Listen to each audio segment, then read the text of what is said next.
तक। 2000 में जनगणना होती है। जनगणना के बाद में 2002 में पुनर्गठन आयोग बनता है। ये पुनर्गठन आयोग कोई बीजेपी ने नहीं बनाया है, ये भी संविधान में ही प्रावधान है कि पुनर्गठन आयोग किस चीज से बनेगा, कैसे बनेगा, नियम बने हुए हैं उसके।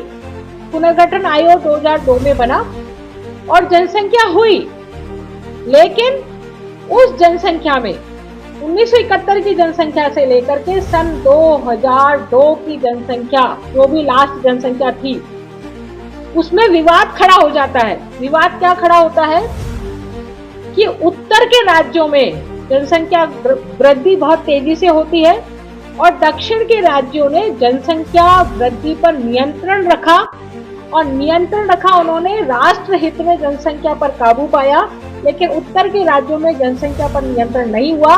और इस वजह से उत्तर और दक्षिण का विवाद हो गया कि उत्तर की सीटें तो जनसंख्या के आधार पर बढ़ जाएंगी, लेकिन दक्षिण की सीटें कम हो जाएंगी, तो दक्षिण का लोकसभा में प्रतिनिधित्व कम हो जाएगा। तो वो दक्षिण के राज्य सहमत नहीं हुए, और सहमति नहीं होने के कारण से जनसंख्या के आधार पर पुनर्गठन नहीं हुआ। और फिर इसको अटल बिहारी वाजपेयी जी ने, जो भारतीय जनता पार्टी के प्रधानमंत्री थे, उन प्रधानमंत्री महोदय ने दक्षिण के राज्यों के साथ अहित ना हो, उनका प्रतिनिधित्व कम ना हो, इस बात को ध्यान में रखते हुए इसको 2026 तक बढ़ा दिया कि 2026 तक हम इसको बढ़ाते हैं।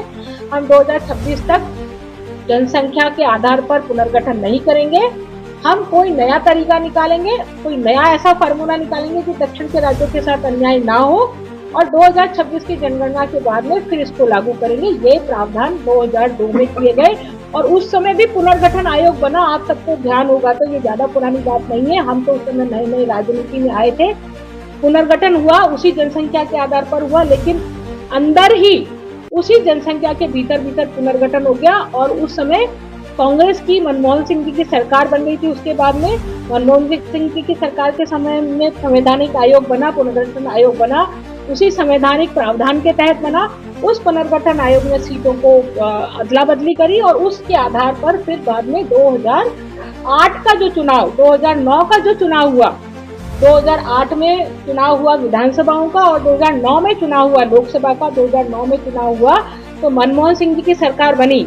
यदि राहुल गांधी और प्रियंका गांधी ये शंका व्यक्त करते हैं कि संवैधानिक आयोग में भारतीय जनता पार्टी के लोग अपनी मर्जी से पुनर्गठन आयोग बना लेंगे और अपनी मर्जी से सीटों का बंटवारा कर लेंगे, तो मेरा एक बहुत बड़ा प्रश्न है राहुल गांधी से और प्रियंका गांधी से। प्रियंका जी, आपकी सरकार के समय में पुनर्गठन आयोग बना था, आपकी सरकार के समय पुनर्गठन हुआ था, फिर 2009 के बाद 2014 में उसी पुनर्गठन के आधार पर भारतीय जनता पार्टी की सरकार कैसे बनी? 2014 के बाद लगातार तीसरी बार भारतीय जनता पार्टी की सरकार बन रही, तो आप क्या प्रश्न खड़ा कर रहे हैं? आप संवैधानिक संस्थाओं पर जिस तरह से हमेशा प्रश्न खड़ा करते आए हैं, उसी तरह से इस बार भी संवैधानिक संस्था पर प्रश्न खड़ा कर रहे हैं।